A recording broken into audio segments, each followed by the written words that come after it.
المملكة السعودية والعراق أهلا وسهلا ومرحبا بكم. أنتم ضيوف لكن إخوان شقيق.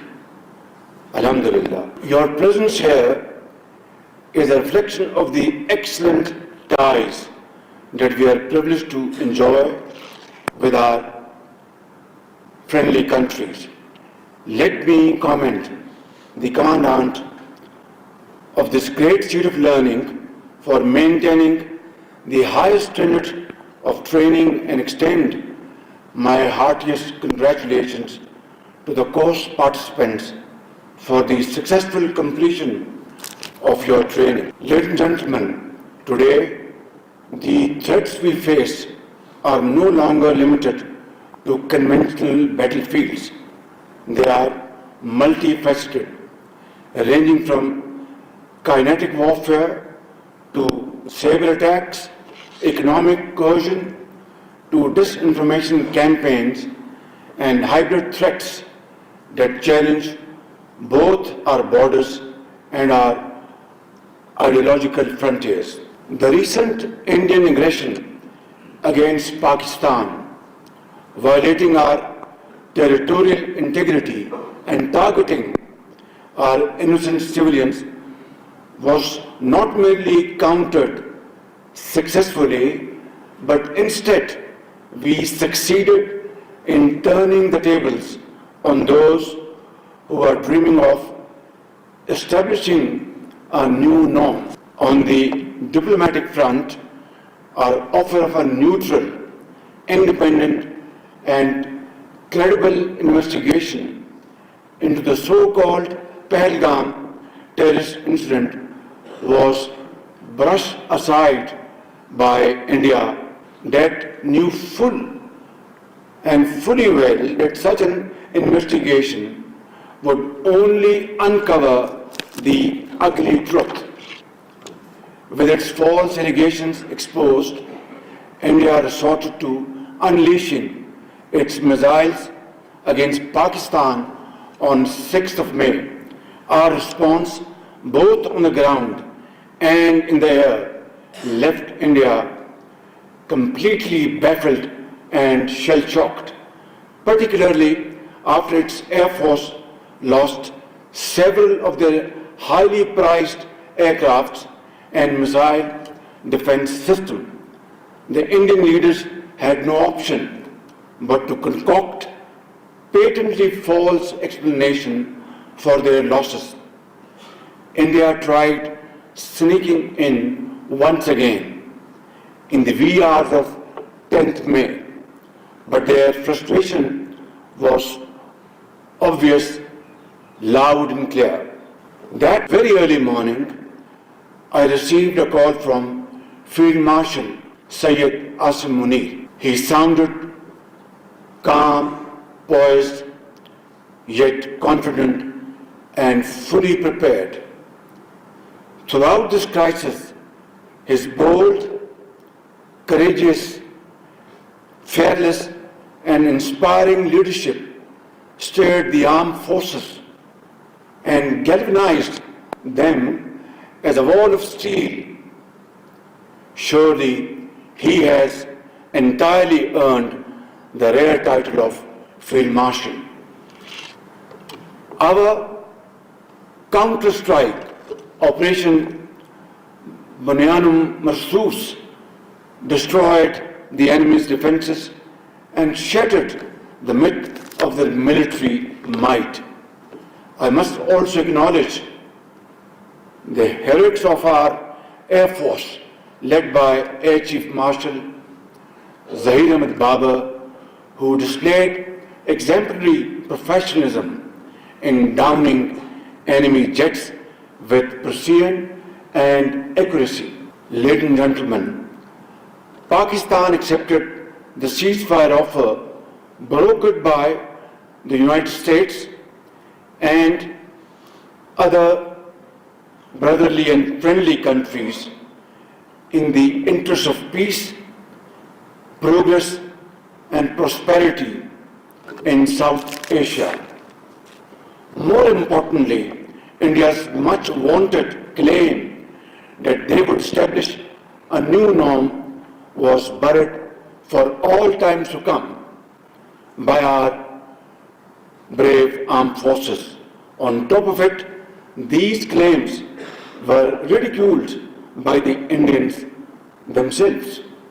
In fact, Pakistan had given India a bloody nose as it suffered a serious setback in both warfare and finest diplomacy.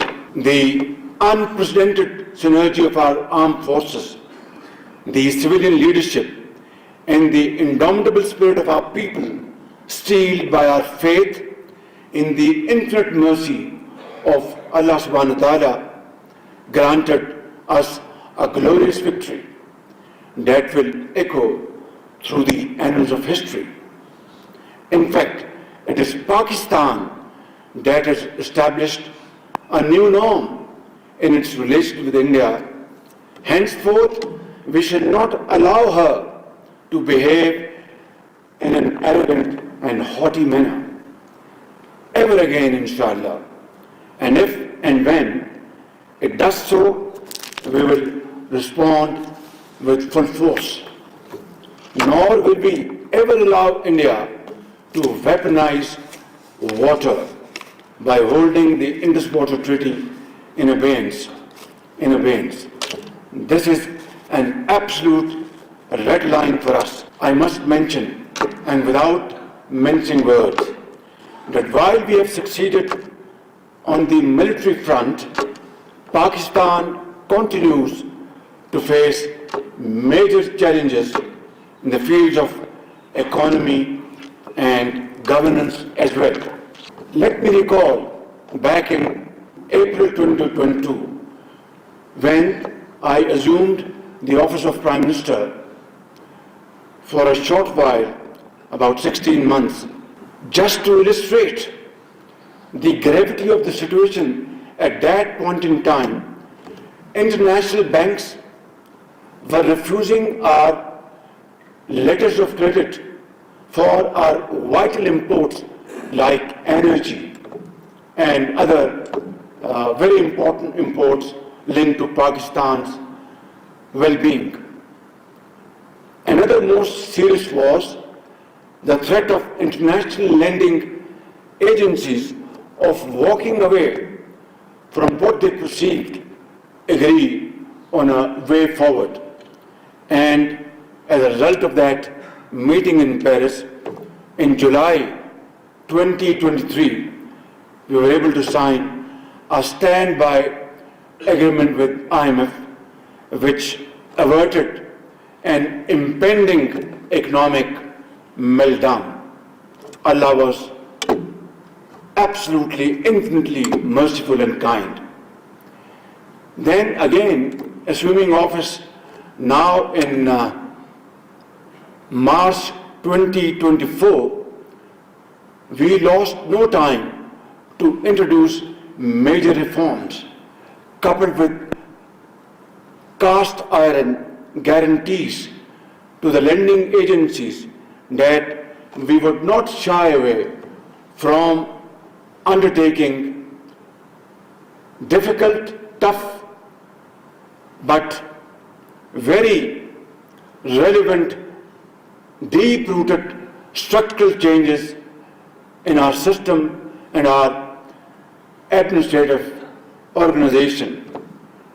And we undertook those very difficult decisions, and through that we were able to calm those fears of our lending partners. Today, alhamdulillah, we are witnessing the fruits of those sacrifices made by the common man of Pakistan. Inflation has plummeted from 38% to 0.3%. Our rupee stands stable. Official foreign exchange reserves have crossed $11 billion,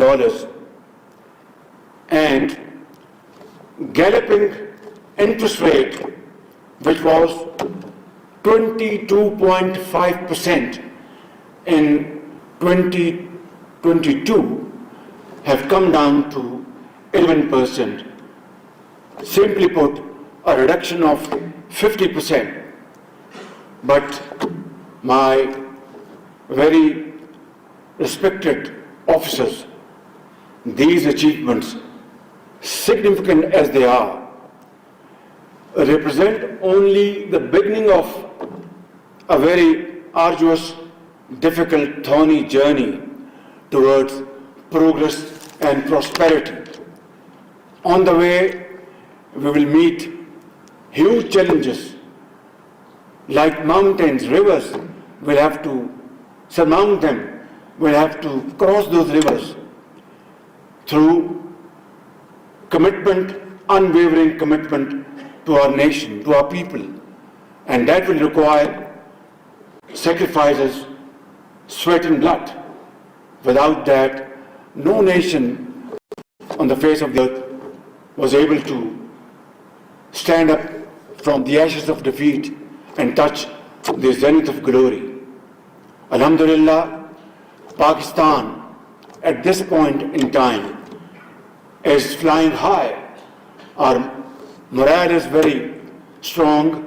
Our armed forces, with Allah Almighty's blessings and your wonderful, excellent professionalism and the nation's total support behind you, we have won a war against an enemy which was, in the eyes of our detractors, was unthinkable.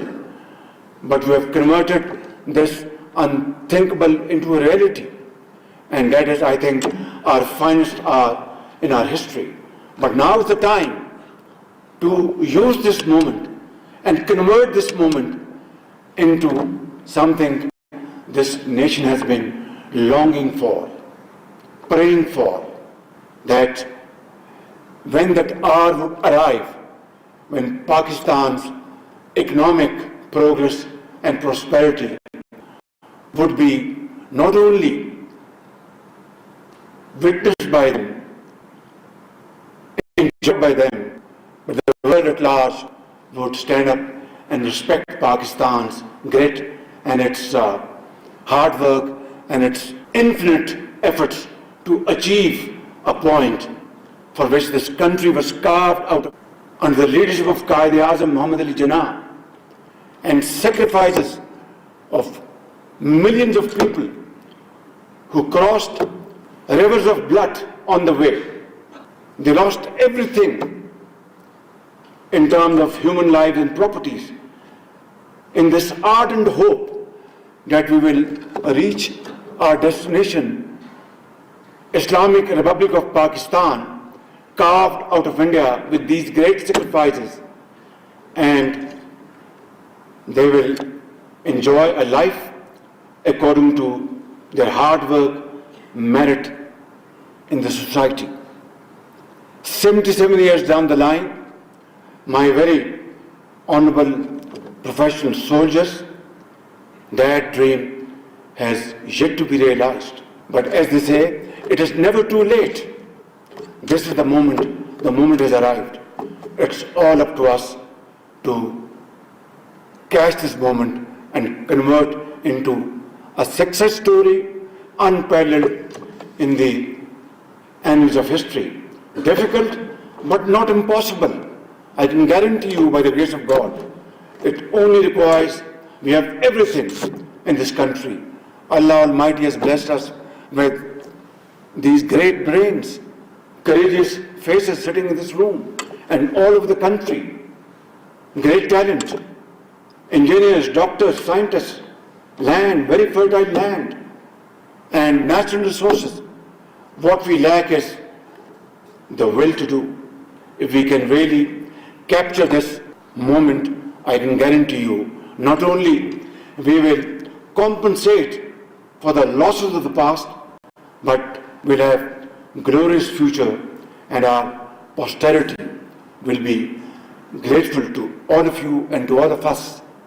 So this is the time to act and act immediately. वो एक शेर, उठ बांध कमर क्या डरता है, फिर देख खुदा क्या करता है।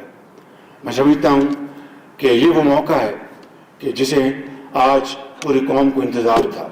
I will just highlight a few indicators that as compared to last year, our revenue collection is more than 28% than last year. And our GDP, tax ratio to GDP, which was 8.8% last year, today it is going to touch by 30th June, hopefully 10.4%. But although it is highest in the last 6 years, but it's a long way to go. We have to touch at least 15% if we have to have meaningful growth, development in the four nook and corner of Pakistan. My wonderful officers, I'd like to mention a few humble achievements this government has made in the last 14-15 months. Through our joint efforts, we have shown zero tolerance for corruption. And I'll cite you only one example. Federal Board of Revenue, less said the better. Right at the inception of my government, we changed, transferred officers at the highest level who are not delivering and had problems. I will not go into details. And they were replaced by people of more knowledge and respect. And that is why, and then every week I hold a review meeting of FBR in my office, every week. So as a result, in these 14 months, 28% is additionality to our revenue as compared to last year. For the first time in Pakistan's history, you are witnessing faceless interaction at Karachi port.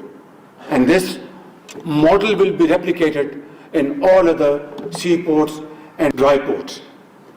Thirdly, these containers, they come in and they carry millions of tons of goods every year, but they were never scanned.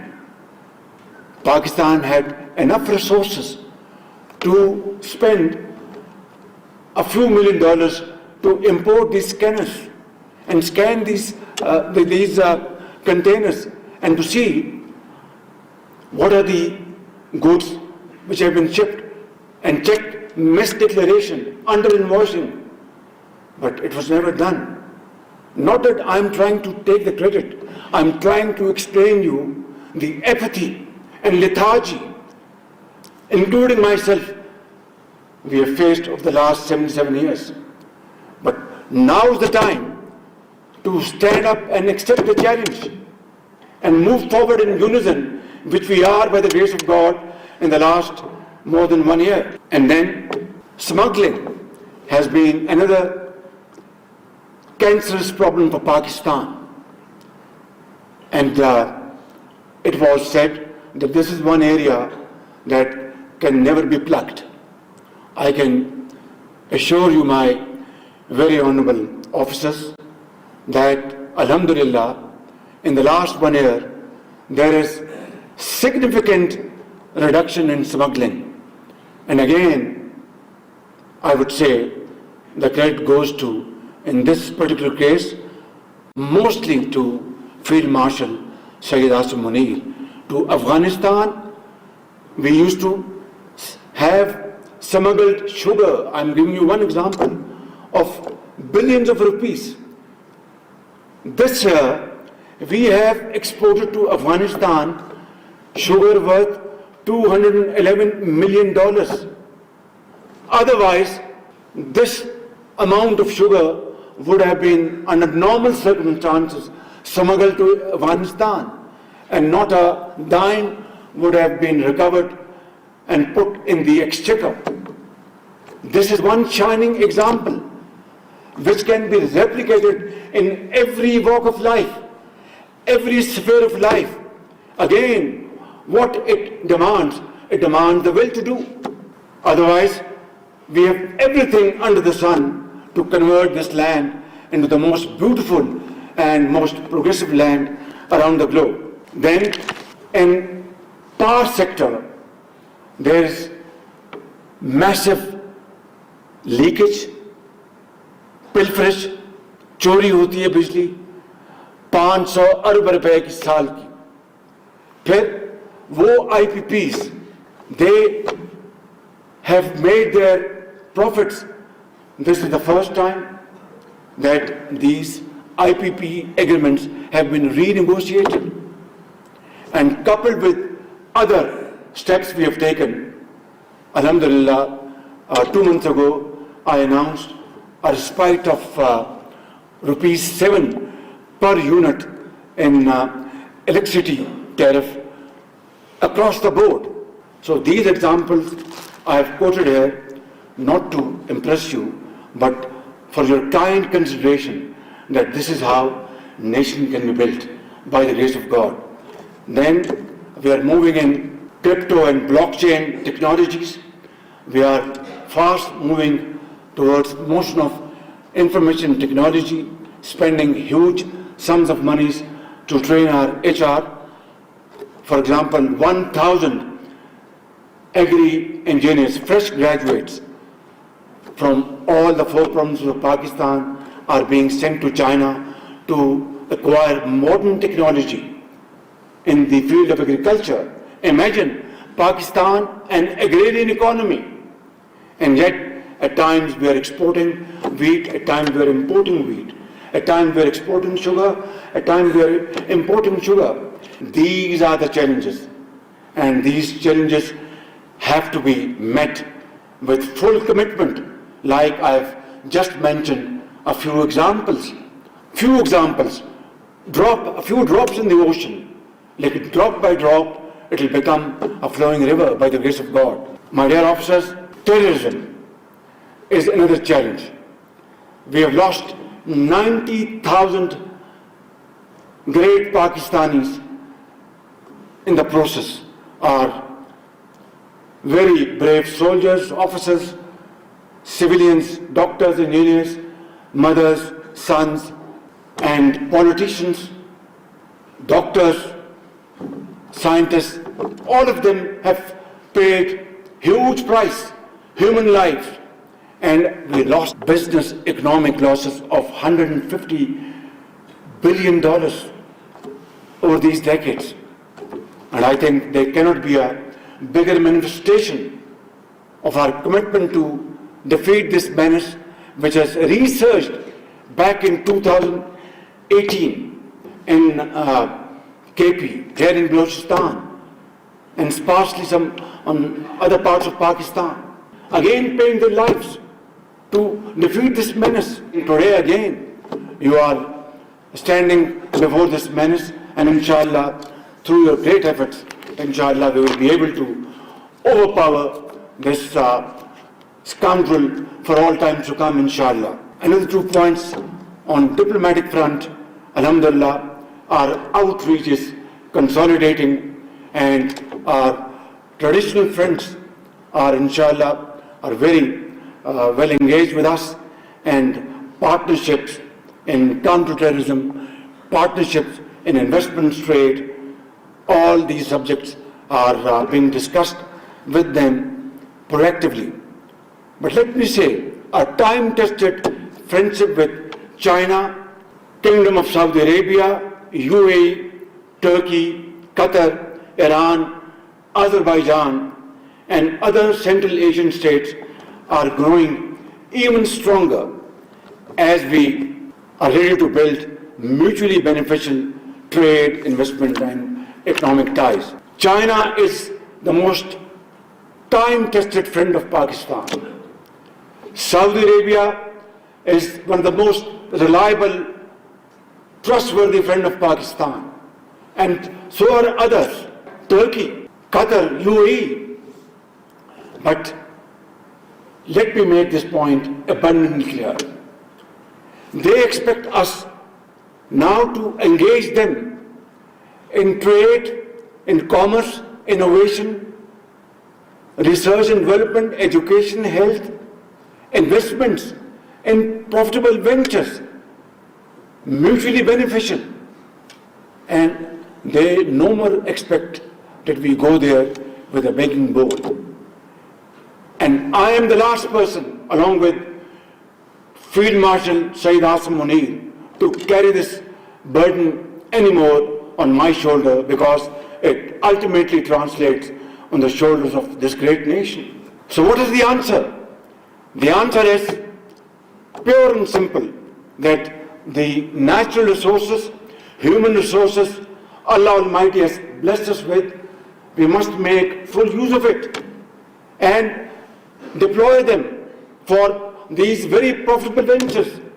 And if we are able to defeat terrorism, if we are able to put the nation together, which is united like never before, and if we are absolutely clear in our vision that we have to promote export-led growth, we must not promote those idling units in Pakistan who are not making profits but having a rental business out of huge walls of imported tariff to give them protection.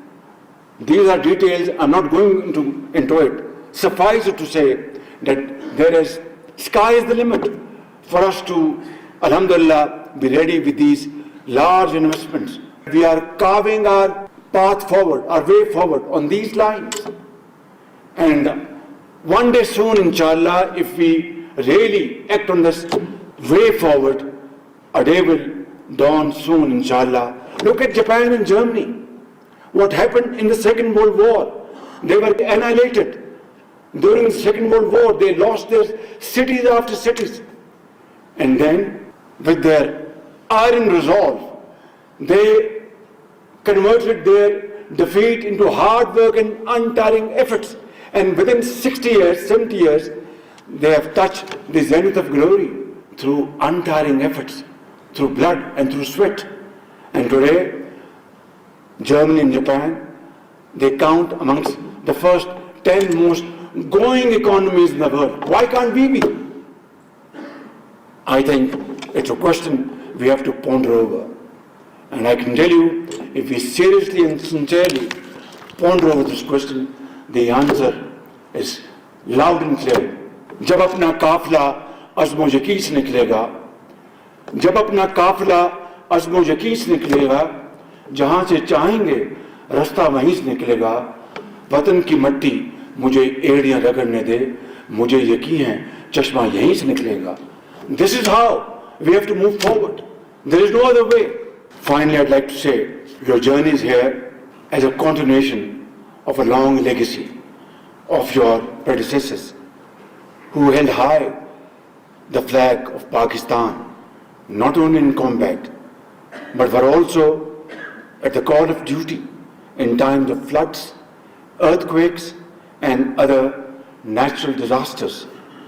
And more recently, and in this tenure, you have contributed immensely in all facets of nation building, including trade, economy, and investment. I also wish to honor the quiet strength in each one of you and your families who bear their own burden of sacrifices.